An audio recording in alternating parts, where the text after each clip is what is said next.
Good morning, good morning. You look very good. I heard last night was excellent. I heard you had a good time. I was told that we lost some good men yesterday. I know that the first keynote lost his voice, but something is still left there. So please, take a seat, let's get started. Time flies, so we only have 3 keynotes left for this year's CyCon. First keynote will be Mr. Jan Neutze from Microsoft. Microsoft has been a great supporter of CyCon throughout the years, so thank you. And Microsoft is also an active player in the discussion on international cyber norms. And Jan here this morning will share with us the latest developments in that regard. Jan, please, the floor is yours. Thank you very much. Thanks. I will do this one. Okay. This is on already? All right, excellent. Good morning, everyone, and thank you for coming back in such strong numbers. I will immediately deny that having lost my voice has anything to do with last night's reception, although it was a great time.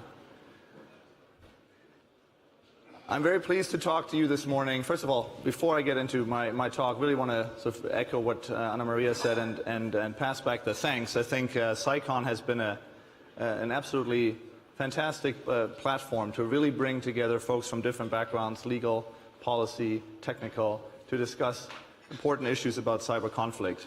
We're very pleased to be a partner in that endeavor, and as you mentioned, from a company perspective, we've been involved in this dialogue about cybersecurity norms for a number of years. And so I'd like to talk to you about 3 things this morning. First, why we think cybersecurity norms are needed. I'll give you sort of an industry perspective on this. Secondly, we've done some thinking about how to actually bring together the various norms proposals that have been created and that have been considered over the last 2 to 3 years, really, and we'll outline what an organizing framework for those cybersecurity norms could look like. And then third, I'll talk about what we think some of the key challenges are, and I'll start getting into some of the solutions. So I think this is something that you're all very familiar with. We talk about the challenges around cybersecurity, cyber conflict, and the way we have sort of approached this over the years really relates to these 4 core categories in terms of cybersecurity threats. There's the cybercrime element. You're all very, very familiar with this, mostly perpetrated for financial purposes. It really breaks down along a couple of different categories: economic espionage, military, and sort of the broader military political espionage. And then there's the cyber warfare domain, which really is something that I think we talk about a lot, but the discussion about it actually needs to be much more nuanced, because I would argue what we've seen to date has mostly been below the threshold. Actually, almost all of it has been below the threshold of what people generally refer to as warfare or international armed conflict. And we'll get into some of the complexities around this.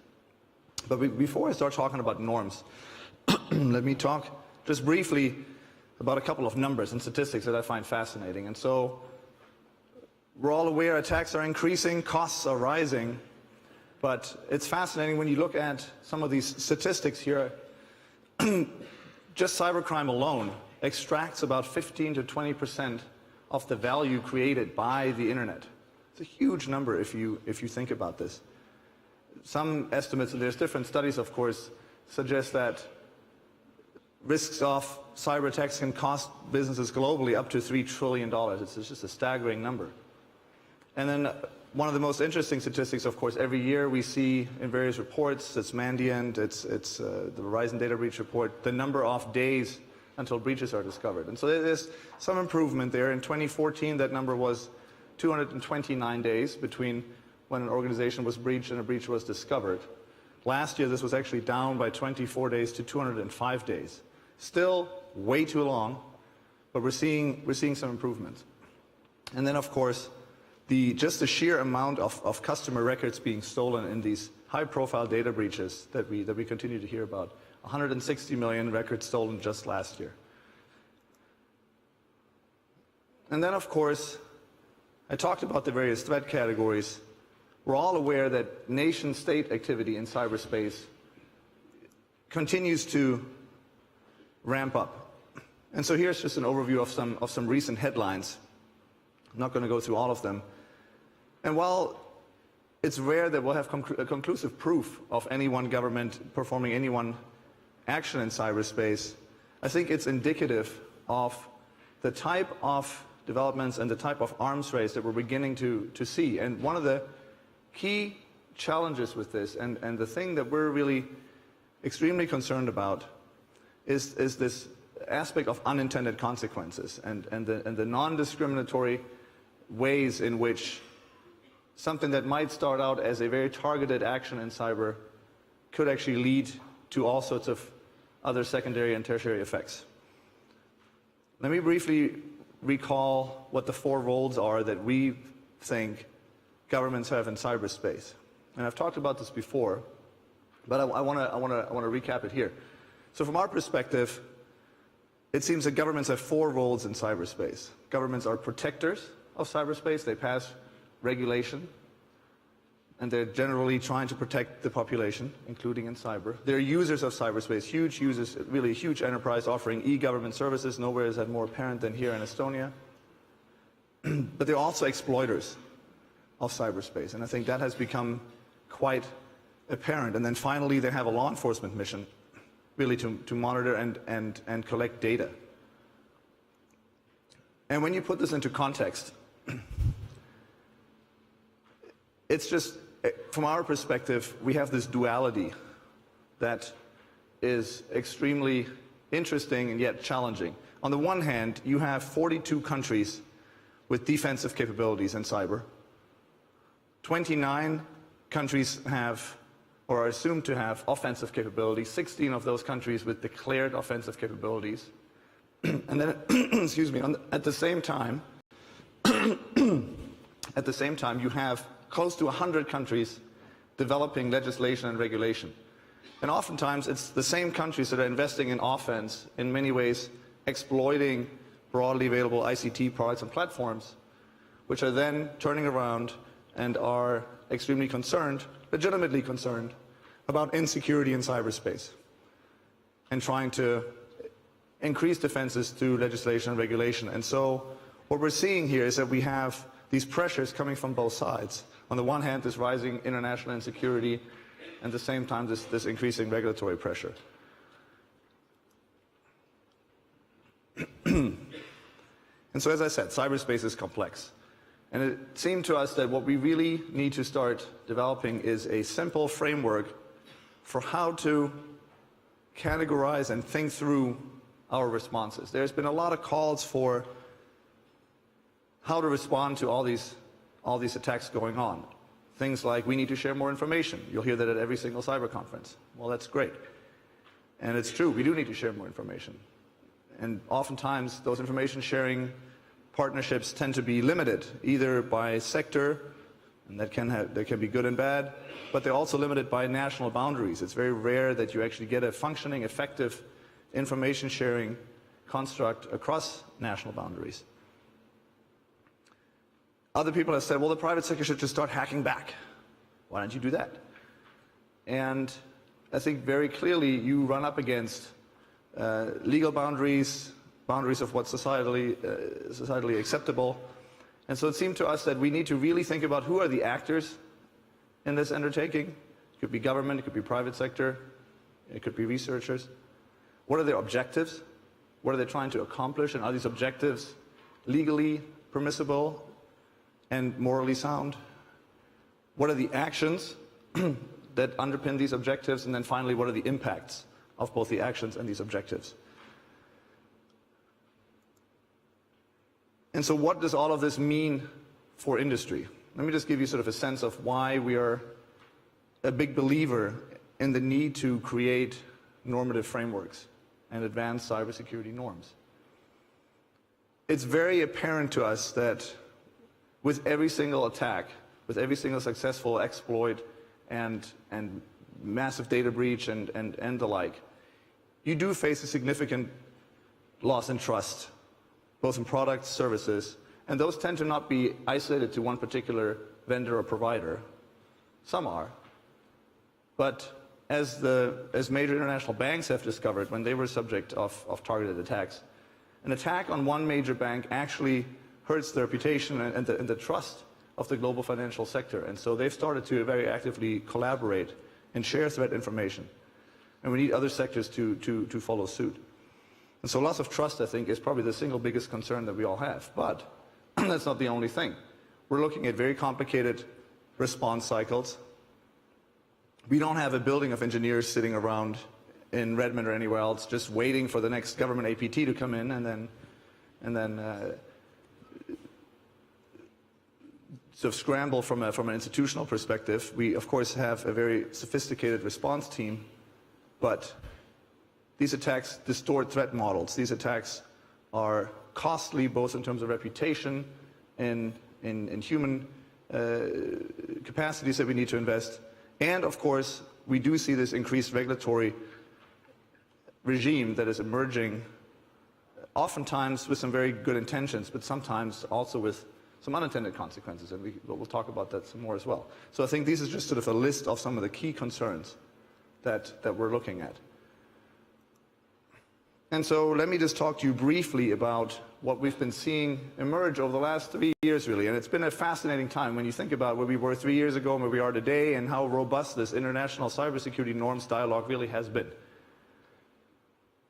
So over the last 3 years, you've had a total of, as we have, by our count at least, 8 cybersecurity norms proposals. 6 of them were really government-driven. 2 of them were really driven by non-government organizations, and I would count the Tallinn manual effort as the first of those. We published our norms proposal in late 2014, and I think what we're seeing here is sort of the collective body of work in this space, of course underpinned by many years before all of this. If you look at the GGE, for example, and the efforts at the UN since the late 90s, that has led to the discussion that we're in today. I'll do sort of a brief recap of what those 6 cybersecurity norms were that we proposed back in 2014. And they start, from our perspective, quite sensibly with the notion that states really shouldn't target private sector products, broadly available commercial off-the-shelf products, to insert vulnerabilities or take actions that otherwise undermine trust in products and services. And so I think this is something that we feel very strongly about. Second, we said that states need to have a clear vulnerability handling policy. What are the equity decisions that governments make when they think about, should we stockpile vulnerabilities or should we report them to vendors so they can fix them? And unfortunately, to date, we've seen very little progress in how governments actually think about, not in terms of how they think about it, but how they talk about and have declared these policies. There's a couple of governments, the United States included, that have actually publicly spoken about how they think about that equities process. And we'd like to see more of that. And then, of course, I won't go through all of these, but I think from our perspective, the notion that states should really be discriminate in their actions. They should not create what we call a mass event, which was our way of for example, thinking about the whole critical infrastructure aspect and protecting critical infrastructures in times of peace is something that I think we've probably seen the most discussion in the last 2 years after this, or year and a half since we've published this paper. And so for comparison, if you look at some of the norms that the United Nations Government Group of Experts published in their report from last July, there's actually, I think we're beginning to see sort of a globally emerging consensus around some core aspects as they relate to not creating mass events, don't attack critical infrastructures in times of peace. Again, very broad. I think when we're getting to this, we need to drive really is another level of specificity. And it's also, the GG talked about not using certs for offensive actions. It talked about the connection between cybersecurity norms and human rights. So I think we're seeing progress in all of these debates. But as I've said, there were 8 proposals in total, and we have some consensus, for example, around the applicability of international law in cyberspace, but we really don't have a lot of consensus on how to operationalize much of this. And so, as I said earlier, from our perspective, it seems that we need this organizing framework, and how we're thinking about it, both in terms of the actors, objectives, actions, and impacts, but also from a perspective of trying to make sense of these proposals, analyze them, and maybe group them in ways that would help us talk about them slightly more effectively. And so when we looked at all of these proposals, it seemed to us that there's a particular group of norms around offense and how to limit offense. The actors really are militaries and intelligence agencies. The objective is to reduce conflict. The action is to exercise self-restraint, and the impact is to mitigate unacceptable impacts of ICT. The second broad category really is around defense, defensive norms. And while the first two are and should be led by governments, I think the private sector needs to play a role on the defensive side as well when it comes to things like managing cyber risk or information sharing. Already talked about that. And then the third piece is about industry's role in this. And what we really think is there ought to be, this is one of the, I think, pieces of feedback we got from our paper. It's great that you, Microsoft, talk about what do you want governments to do, what do you want industry to do. And so we've put some thought into this, and you'll see some more detail on that forthcoming in a few weeks' time. But we're very actively thinking about what could a set of industry norms in this space look like. And very clearly, we believe that at least from sort of a global ICT infrastructure and platform perspective, that role should always be defensive. The mission should always be defensive. It should not be offense. I'm not saying that there aren't private sector actors who aren't quite active in offense. I'm sure there are.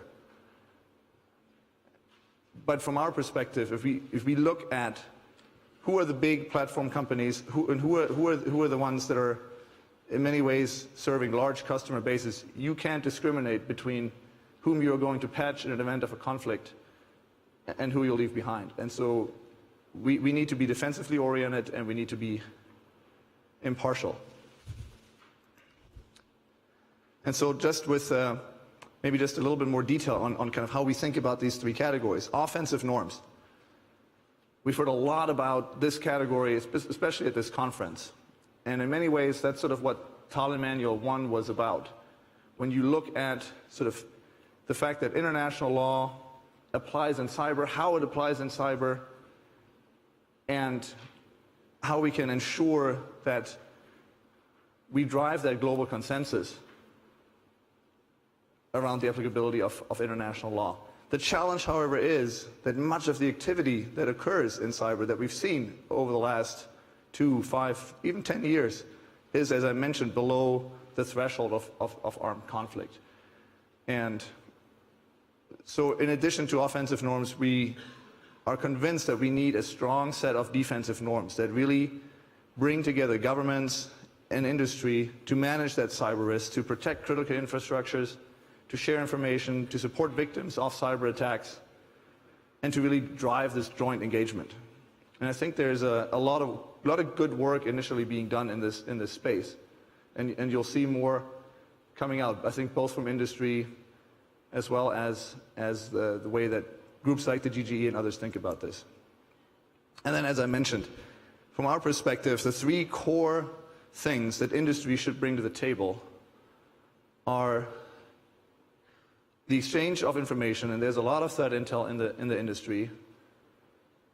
From our perspective, we collaborate even across competitive boundaries. We have a group set up at this point, I believe, 8 years ago, that includes other large companies, including Google, who we compete with quite actively. But on the threat intel side, we collaborate, we share information, because we realize we both benefit from this. And not just between the two companies, but between a larger group of companies. Secondly, it's really about reducing attack surfaces, developing code securely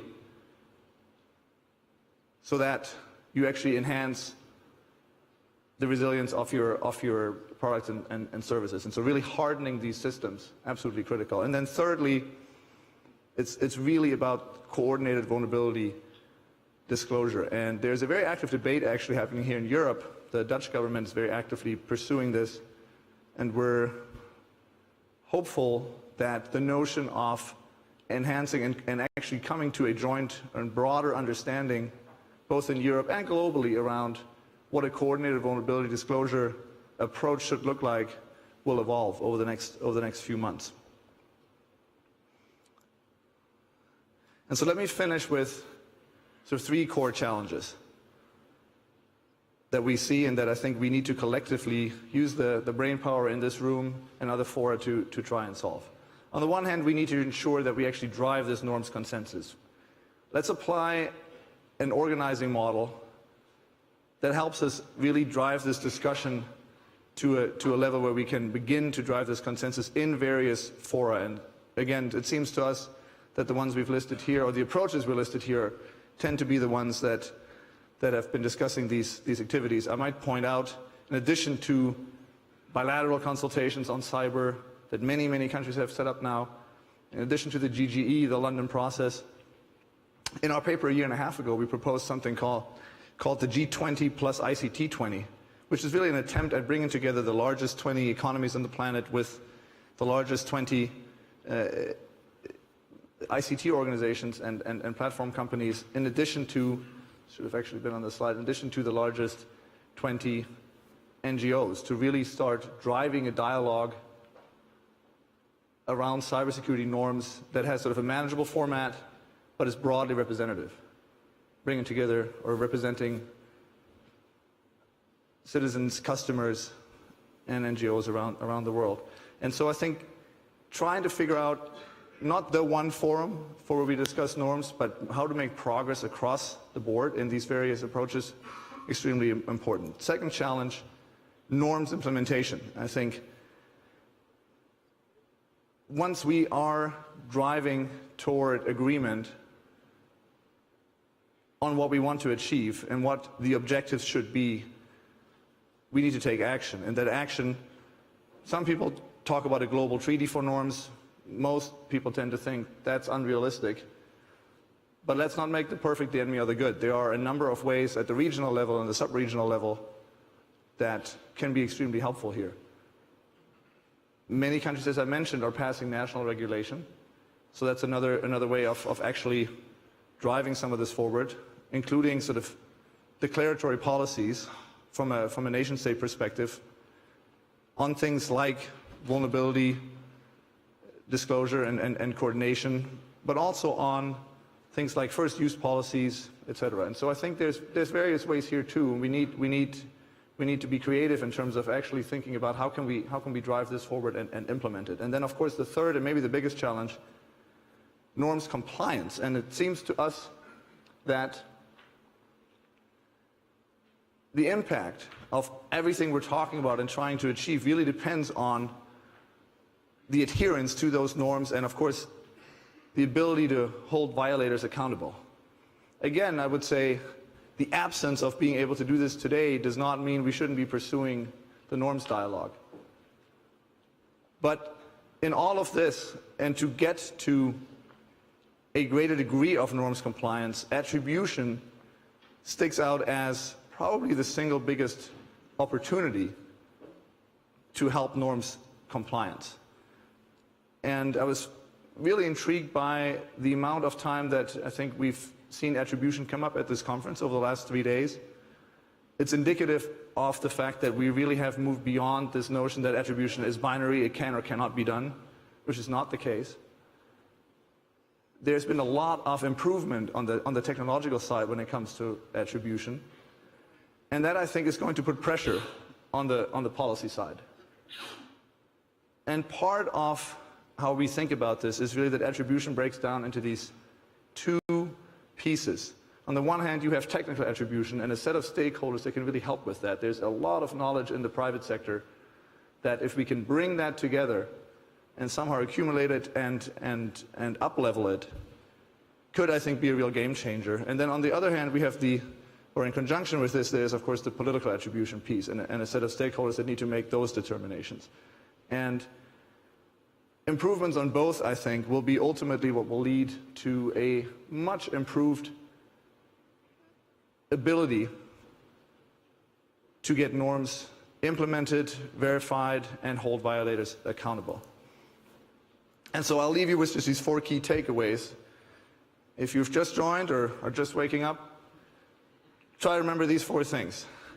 From our perspective, we are not at the beginning of an arms race, we're in the middle of an arms race between governments and cyber, and it will likely get worse before it will get better. Second, we need a clear organizing principle, as I mentioned, to start driving some of this consensus.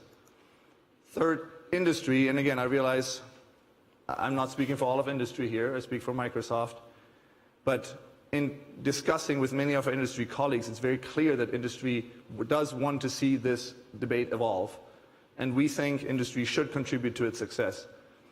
And finally, improving attribution, absolutely critical.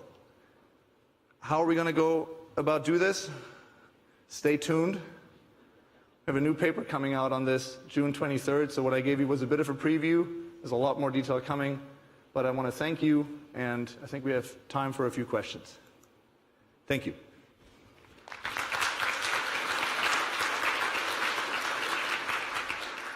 So I see first hand already here. Kim.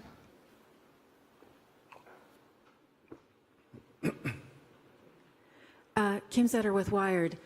I saw the Flame on your slide, and of course, Flame subverted Microsoft's software update client. So I'm wondering, and you also talked about the issue of vulnerability disclosures to vendors. So I'm wondering, like, what were the conversations that Microsoft had with the government after it was discovered that Flame was subverting Microsoft's security updates? And the government has also said, the US government has also said that it discloses 90% of the vulnerabilities that it discovers or that it purchases. Have you seen an uptick in disclosures to Microsoft? Have those conversations increased in the last few years? So very good questions. I wasn't part of those conversations, so I can't give you a whole lot of detail around how we interacted with the US government or other governments after that attack. I can tell you in general, though, that it has been, on the one hand, I think we have put in place a world-class response process on how to deal with these issues. On the other hand, it's no secret, I think, that that response process is becoming more complicated because while in the past, finders and researchers were, I think, motivated by simply being able to do this research, get their name out there, being mentioned in our response bulletins, which then gives them a lot of credibility and ability to go work on other projects. There's a very active sort of gray market and black market out there. I think you know this probably better than most. And it is challenging, I think, for any company that's in the response business and that needs to make sure that we are securing our products to compete with some of the other players in this market. And so I think we will see this continue to evolve. This is part of the notion of the fact that we are in this arms race. And we have tried to be quite creative in terms of how we tackle this problem. For example, with things like bug bounties, where I think we've had a pioneering role in how we are going about this. And so I think it's sort of a mix of things in terms of how we do respond to these complicated and sophisticated attacks like Flame. And ultimately, I think it'll be a combination of what we're doing on the technical side, but combining that really with driving this policy dialogue and getting governments to have a much clearer stance on what the equities process is. And I think you'll see that happening when that moves beyond just one or two governments doing this, but really driving a sort of broader global consensus on this. So, see a couple more hands. One more question over there. Thank you very much for your very fascinating and informative talk. My name is Kubo Mačák. I teach international law at the University of Exeter. My question is actually, it relates to international law. So I would take issue with one point that you made, and that's that most of the ICT activity, because it takes place below the threshold of armed conflict, is somehow outside of the framework of international law.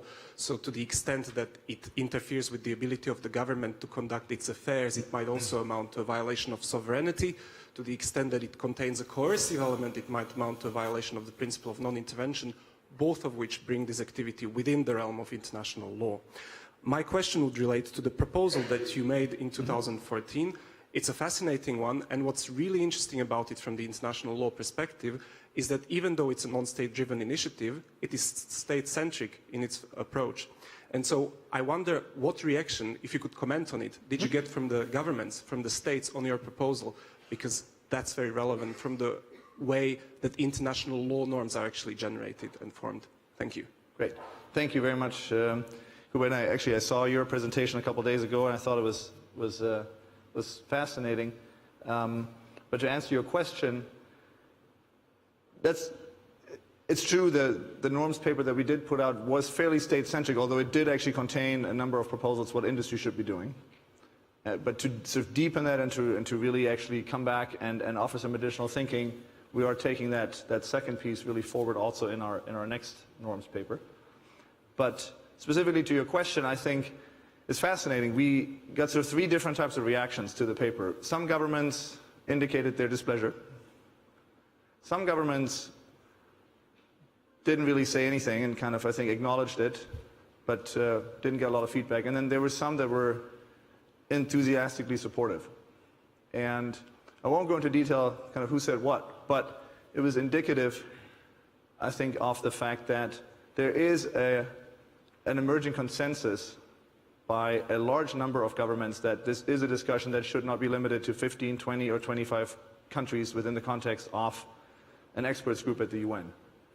I think that experts group is important, and they've done some tremendous work, but that certainly can't and shouldn't be the only place where these discussions take place. And so how can we inform these discussions from a private sector perspective, but not just from an industry perspective, also from, I think, an academic and an NGO and a researcher perspective. And that's not happening as much as it should to date. And so one of the things we're really pushing for is to actually drive that forward and make sure we do get to a much broader discourse on norms. So I think we're out of time, but thank you again very much. Thank you very much, Jan. Thank you. Thanks.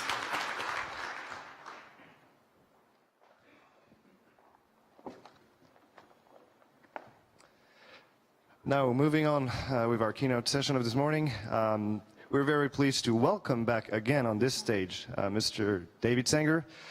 David is still the national security correspondent for the New York Times in Washington.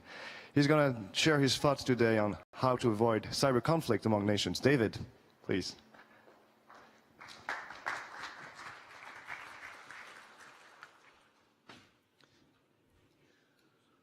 Oh, thank you. Well, thank you very much. I can see the hearty few here who have held on to the last day and the last morning. So it's good to see all of you, and thank you very much for having me here. It's particularly kind of you to invite a journalist to come up and talk to you folks when the journalists in the audience, myself included, have had a chance to learn so much from many in industry and in academia here. So let me start this with a story of something that happened not quite 8 years ago. In the first week of January of 2009, President-elect Barack Obama walked across the street from Blair House, the guest house on Pennsylvania Avenue, and went over to the White House for a great American tradition, which is the president-elect's private meeting with the outgoing president of the United States. It's supposed to be a non-political moment, a moment where you talk about the kind of threats that the new president is going to see in the next week or two, and will get intensively involved in almost moments after entering the White House. So Mr. Obama walked in, President Bush was there, and after pleasantries, he said, look, there are two programs that I know you're probably not all that interested in. I heard what you said on the campaign trail, but trust me, you're going to want to keep these programs operating, up and running when you're sitting behind this desk. One of them